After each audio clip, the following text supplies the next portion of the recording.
what are some of the other benefits of a ketogenic diet? I mean, obviously you're in a specific scope of practice, but do you apply this to other, other conditions as well? Well, one of the reasons I stayed in a university practice was to be in an insurance pay system, so I could understand the ins and outs of billing, and then also to be able to treat pretty much all comers. Mm. So someone comes to me with 4 or 5 different diseases, they're on 10 or 15 medicine, bring them on. I mean, I'll handle it. And what's been fascinating is if you shift the body toward fat burning, so you cut the carbs out, and what I teach, I guess you could call it carnivore-ish, because what I was taught was, eat as much as you want to fullness of meat, poultry, fish, and shellfish, and eggs, and then 2 cups of leafy greens, 1 cup of a non-starchy veggie. It's under 20 total grams per day. I joke that it's carnivore-ish because carnivore I see as a metabolic subset of the low carb kind of in keto approaches. So when your body starts burning fat, amazing things can happen. And in fact, people themselves find them, in a couple instances, they've fixed themselves when the medical community was kind of at odds with what they were doing. One example is the community of type 1 diabetes. Of course, many of them follow Dr. Richard K. Bernstein's approach. He has type 1 diabetes himself, and a father of someone with type 1 developed a Facebook group, and we actually surveyed this Facebook group of super users of low carb for type 1, and it was truly remarkable how good the blood glucose control could be, how parents weren't worried about the low blood sugars at night anymore. And the paper that David Ludwig and the Harvard group had validated the doctor lab values. Basically, it was the most cited journal in the journal Pediatrics that year.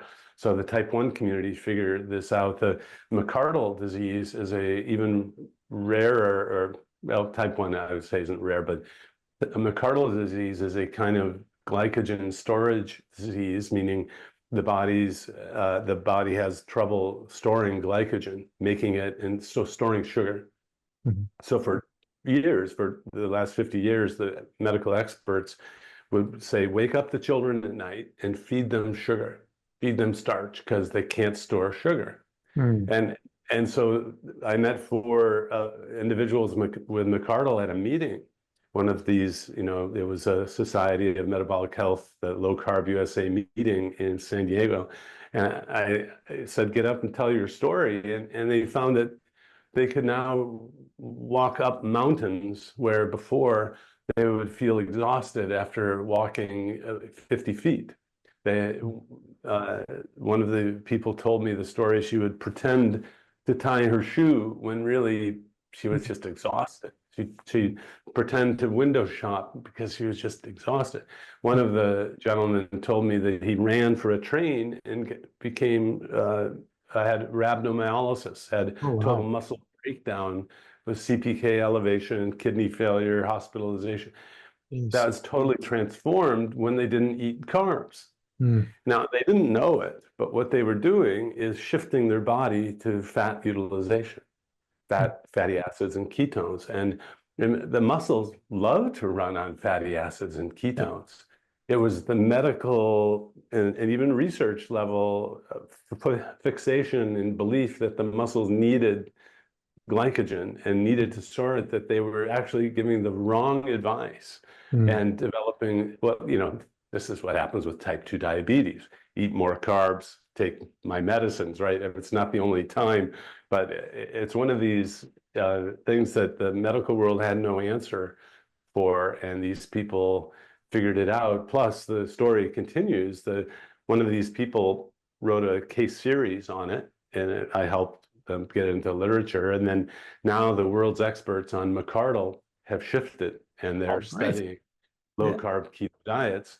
So it's possible that you'll encounter people who have a new situation that no one else could fix. You know, they'll tell you, I feel great, and you know, you have to just scratch your head and think a little bit that, well, one thing, major thing that's happening now is your body is running on fat. Hmm. And the benefits of that, I think, for these other conditions, especially the glycogen storage diseases, is going to be, you know, one of the future major changes that this field, you know, of course, beyond type 2 diabetes, that would be even major, or, you know, monetarily in helping human suffering. Type 2 diabetes and obesity are even more important, but these other orphan conditions just don't get much attention. And so if you're someone watching this and you've had a rare medical condition and suddenly you're better, you know, we want to know about it. In fact, there are mechanisms now to get that information out. And that all started with people going to a meeting and sharing their experiences. Absolutely.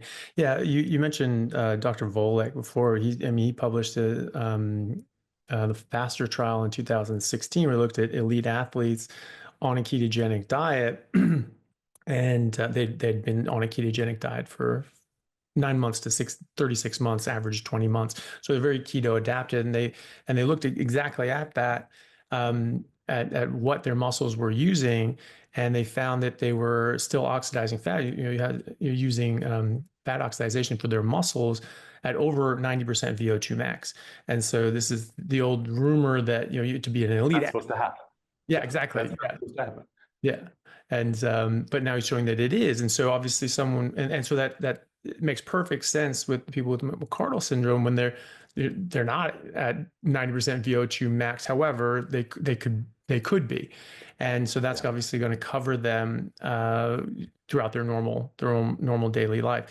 People get very worried about that. No, you have to have glycogen, your muscles have to have glucose, and they clearly don't.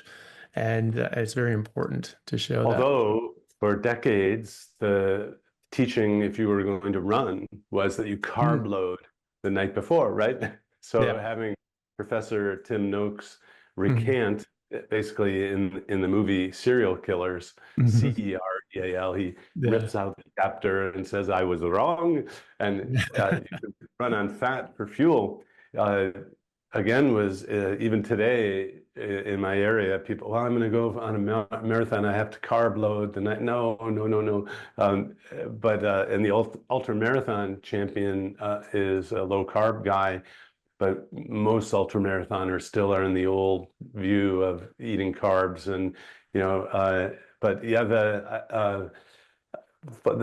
I think what happened is because these things were discovered first Mhm. and medically discovered in the context already of us as humans mostly eating lots of carbs, Mhm. that the medical world just kind of assumed that this was optimal, normal. The glucose got discovered first, going back to the 1800s, and when something's discovered first and the metabolism described, sometimes that takes primacy over other things.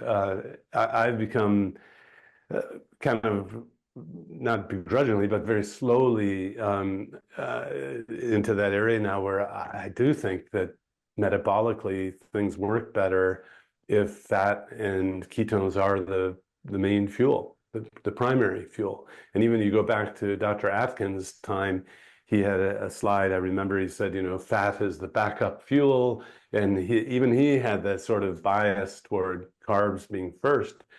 I don't think that's really necessarily the case. And, after 2 or 3 days, we all become fat burners because we store energy as fat on our bodies. That seems like the default mode. And it's only recently we've had carbs but that's our life experiences. So, and you talk to world-renowned researchers, they don't seem to get the idea that we live in a moment. Mhm. And, they, I think, we think we know everything when, we're really just learning. Yeah. Hey everyone, really happy to announce a new sponsor for the show and for everybody down in Australia. It's Stockman Steaks, who are delivering high quality grass fed and finished pasture raised beef and other meats, flash frozen and vacuum sealed to your door, something that I've been enjoying a lot of myself recently as well. They also have a great range of specialty items such as high fat keto mince and carnivore beef and organs mince with liver, kidneys, and beef heart as well. So use code Chaffee today for a free order of beef mince or another specialty gift along with your order at stockmansteaks.com.au, and I'll see you over there. Thanks, guys.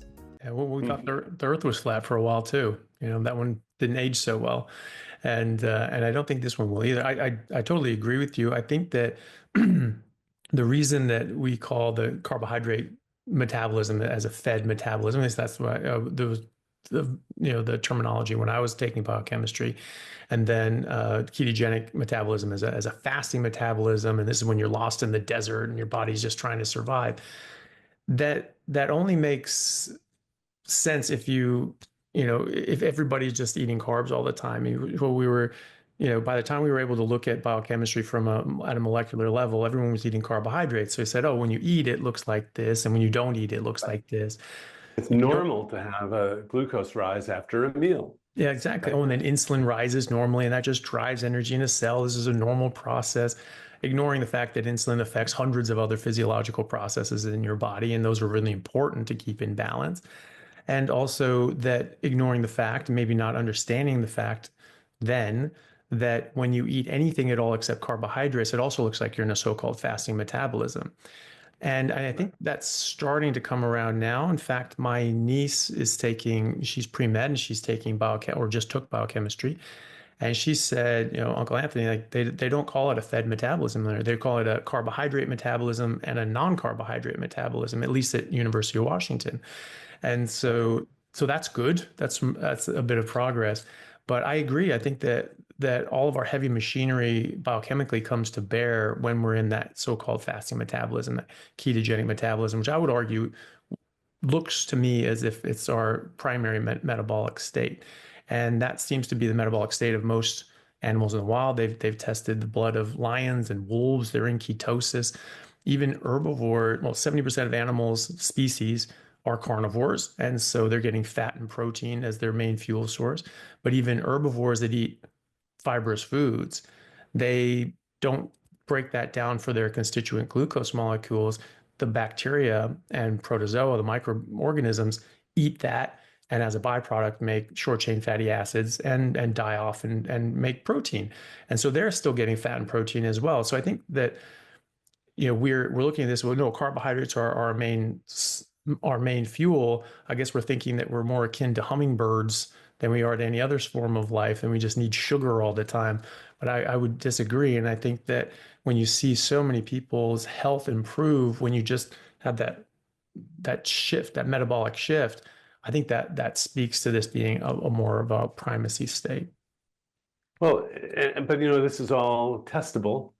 So I hope at least what I'd like to do now, is to give the baton to new researchers and clinical people is to say, hey, look, don't worry too much about this. Okay. Study it. Right. So Yeah. 25 years ago, our first study was almost shut down because the hospital director got lobbied by a dietitian to say we would kill people. Well, my friends on the research committee just sanctioned me to do more reports to say, is everyone still alive? It was just a 6-month study of low carb. Yeah. But back then, it was a heightened awareness and sensitivity to it. So now, this is worthy and needs to be studied. And there should be no IRB concerns about, oh my God, someone's not eating carbohydrates for 2 weeks. So, so I'm hoping that communication has made its way out. And I mean, for those of you who are doing this, and I still think that we should monitor, see a doctor every now and then, and maybe look at the blood levels a little differently. But but it's not like I have been telling people to do low carb, keto, carnivore-ish diets, and then, oh yeah, don't, see you in 20 years. I mean, I Mhm. follow people. I help them get off medicine, and some people even need to come in every year to just make sure that, everything's still okay, and even to come to a safe place where I'm not giving them a hard time about not eating carbs. That's still kind of frustrating that a lot of the medical world is still giving pushback about this. I understand if you have a different agenda and you're worried about the people eating meat and things like that. I mean, that's an ethical reason, ethical agenda, but from a medical scientific standpoint, we shouldn't be hearing our patients get told that they're going to kill themselves by doing this, Hey guys, just want to take a second to thank our sponsor, Carnivore Bar. I don't promote many products because honestly, all you need to be healthy is to just eat meat. For those times that you're out hiking, road tripping, or stuck at work and you want a nutritious snack that is just meat, fat, and salt if you want it, the Carnivore Bar is a great option. So I like this product not because it's just pure meat, but also because I want the carnivore market to thrive as well. And the more we support meat-only products, the more meat-only products there will be available in the mainstream. So if this sounds like something you'd like to get behind, check it out using my discount code Anthony to get 10% off, which also applies to subscriptions, giving you 25% off total. All right, thanks guys. Yeah, definitely. I like how you talk about it as a carnivore-ish sort of diet. I explain that to people as well because a lot of the data and science that supports a carnivore diet, it comes directly from the ketogenic studies that have been done because Yeah, it is a ketogenic diet, and so you, very you sh similar. yeah, exactly. And so you should be able to get similar results on a ketogenic carnivore diet as you do on another ketogenic diet. I've described ketogenic diets as carnivore with a side salad, and that's how I sort of get that across to people. And they're like, oh, okay, that makes sense. And I actually wanted to. You mentioned type 1 diabetes. I actually wanted to see if you've come across this before. I've seen a number of people that I've spoken to online, type 1 diabetics definitely getting much better control, more regular blood sugar levels, very, very regular um, insulin dosages and things like that. They're not having the big swings that can be unsafe and even life-threatening. But I have been hearing people saying that when they're in that honeymoon period, that they just get diagnosed with type 1 and then they go into a low carb ketogenic diet, that some of them have been able to actually even come off insulin. And I've actually had one patient where that was the case. She was in her early 30s. She was a new presentation as a type 1 diabetic. She presented to the hospital with classic DKA, diabetic ketoacidosis. Had lost like 20 pounds in a week, and was voraciously thirsty. Just could not drink enough water. And her husband took her into the hospital, and she was in DKA. He was a patient of mine. He brought her in to see me about a week after she was discharged from the hospital. We spoke about everything, got her onto a very, very, low ketogenic diet, close to a carnivore diet, but more keto than carnivore. She still had a few non-starchy vegetables in her diet. And immediately her blood sugar normalized. It was all over the place before that. She was having these dips at night. She was having all these hypos and problems, couldn't get her dosing right. And fair enough, she was new to it. But as soon as she went ketogenic, it just leveled off, completely leveled off. And she was using very, very clear, defined amounts of insulin and then steadily less. And so I started checking her C-peptide, and Yeah. it actually, after about 6 weeks, it registered. It was very low, but it was there. And so that's great. That's very promising. We continued on another 6 weeks later. Her C-peptide was plumb normal. Her insulin was dead normal, and she was not taking any exogenous insulin. And so that was, to my mind, a pretty good result. Have you seen anything like that yourself? Yeah, I've wondered that Mhm. that might happen, and it makes sense to me. And I think that's a case study if you can get Yeah. it together. I was I'm thinking on the that. editorial board of the Journal of Metabolic Health, Mm, and not that that matters. It's just that mhm, they accept case studies, and the reason that it might actually occur, and it might be the tip of the iceberg, that if there's an insult to the pancreas that makes it so it can't produce insulin, it's going to look like type 1 diabetes. If it's a temporary insult, it's a infection, a cross reaction, and you get into the medical world, they'll test you and they'll say you have type 1 diabetes, and they'll never look again. mm, So I wonder if that is a tip of the iceberg, meaning there are a lot of people who just have a temporary damage, if like mumps can affect the pancreas and other viruses, but they don't, let's say they don't do a total autoimmune destruction of the cells that make insulin. It mm, makes sense that some people's pancreas will wake up over mm, time, and yet the medical world won't look, right? mm, So it would be really interesting to look for more, again, hearing, listening, more anecdotes like this, put them together, or even say if you had a group of type 1s, and after X years, so the honeymoon period, you have to get through that because most mm, endocrinologists will acknowledge that, sure, it's going to come back, but then it's going to be gone. But I wonder if you took 100 people, maybe five have had the insulin come back. mm, So testing I'll always check the C-peptide in someone, even if they tell me they have type 1 diabetes, just in case.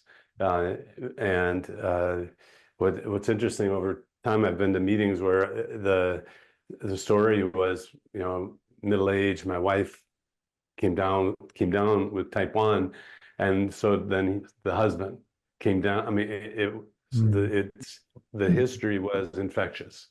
So yeah. fascinating. But no, that's the first time I've heard a documented case of that, and I'm not surprised. There's a biologic rationale why that would be. Yeah, definitely. Oh, well, that's great. Cool. Very Yeah. cool.